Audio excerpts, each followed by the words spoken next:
the great embarrassment for evolutionary theory, which can explain the tongue of the hummingbird, the structure of the orchid, the mating habits of the groundhog, and the migration of the monarch butterfly. Nevertheless, the great embarrassment to evolutionary theory is the human neocortex. Lumholtz, who was a pretty straight evolutionary biologist, described the evolution of the human neocortex as the most dramatic transformation of a major organ of a higher animal in the entire fossil record. Well, why is this an embarrassment?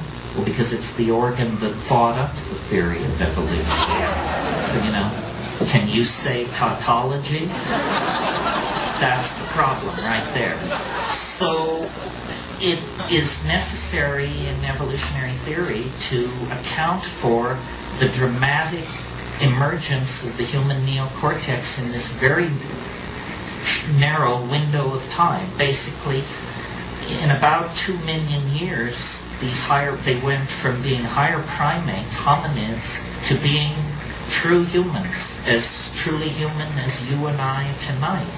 What the hell happened? What was the factor? The Earth was already old. Many hundreds of higher animal forms had come and gone, and the fire of intelligence had never been kindled. So what happened? I think that the answer lies in diet, generally, and in psychedelic chemistry in particular. I think that as the African continent grew drier, we were forced out of the ecological niche we had evolved into, which was we were canopy-dwelling primates, insectivores, complex signaling repertoire, evolutionary dead end. But when we came under nutritional pressure, we were flexible enough, and this is the key to humanness at every stage of its development, our maddening flexibility. Other animal and plant species can't react. We can. Our flexibility, we began to experiment with a new kind of diet and to leave the trees and explore the new environment of the grassland.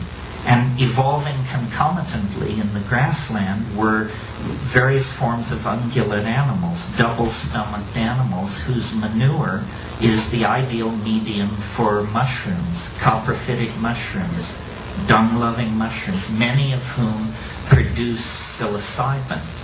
Well, I myself in Kenya have seen baboons spreading out over a grassland and notice that their behavior is they flick over old cow pies. Why? Because there are beetle grubs there. So they already had a behavioral vector for nutrition, for protein, that would lead them to investigate the cow pies. Well, in the Amazon, after a couple of days of fog and rain, these psilocybin mushrooms, Stropharia cubensis, can be the size of dinner plates. I mean, in other words, you can't miss it. If you're a foraging primate, you can't miss it. And the taste is pleasant. And psilocybin has unique characteristics, both as hallucinogen and other properties that make it the obvious chemical trigger for higher processes. And I'll run through this quickly for you, but here it is. In very low doses where you wouldn't say you were stoned or loaded or anything like that, but just in doses you might obtain by nibbling as you foraged, it increases visual acuity. In other words, it's like a technological improvement on your vision. Chemical binoculars lying there in the grass. Well, you don't have to be a rocket scientist to figure out if an animal is a carnivorous forager and there's a food which improves its vision, those that avail themselves of that food will have greater success in obtaining food and rearing their children to sexual maturity, which is the name of the game in evolution.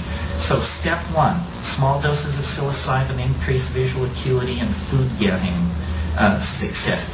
Step two, slightly larger doses of psilocybin in primates create what's called arousal. This is what you have after a double cappuccino.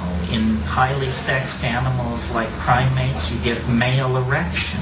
So what do you have here? You have a factor which increases what anthropologists without a trace of humor refer to as increased instances of successful copulation. In other words, the animals eating the psilocybin are more sexually active, therefore more pregnancies are occurring, therefore more infants are being born, therefore there is a process which would tend to automatically outbreed the non-psilocybin using members of the population. Step 2 toward higher consciousness. Step 3, you eat still more mushrooms. Now you're not foraging with sharp and eye, nor are you horsing around with your opposed gender acquaintances. Instead, you're nailed to the ground in hallucinogenic ecstasy. And one of the amazing things about psilocybin above, say, 5 or 6 grams dried material is it causes glossolalia. Spontaneous bursts of language-like behavior under the obvious control of internal syntax. And I believe syntax existed before spoken language, that syntax controls spatial behaviors and body languages and is not necessarily restricted to the production of vocal speech. So there it is in a nutshell. We ate our way to higher consciousness. The mushroom made us better hunters, better survivors.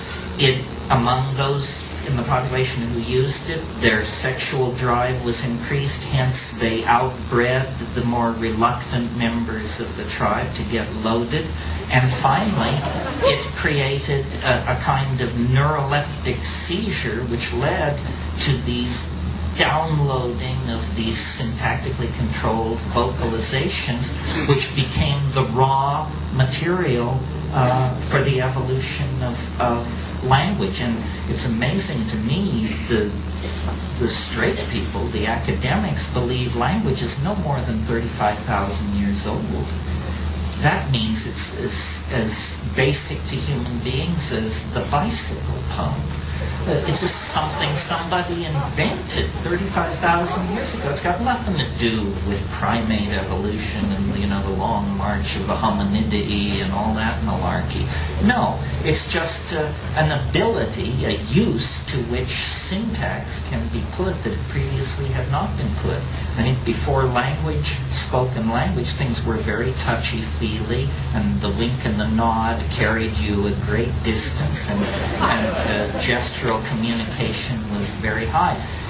That's why, and I should say this and then end, to me it begins and ends with these psychedelic substances.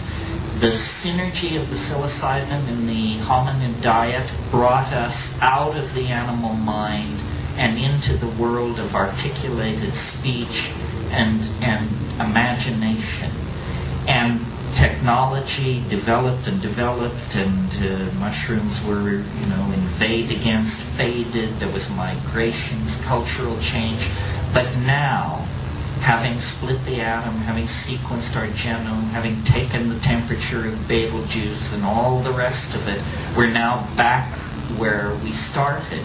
And like the shaman who makes the journey into the well of darkness and returns with the pearl of immortality, you don't dwell in the well of darkness, which was human history.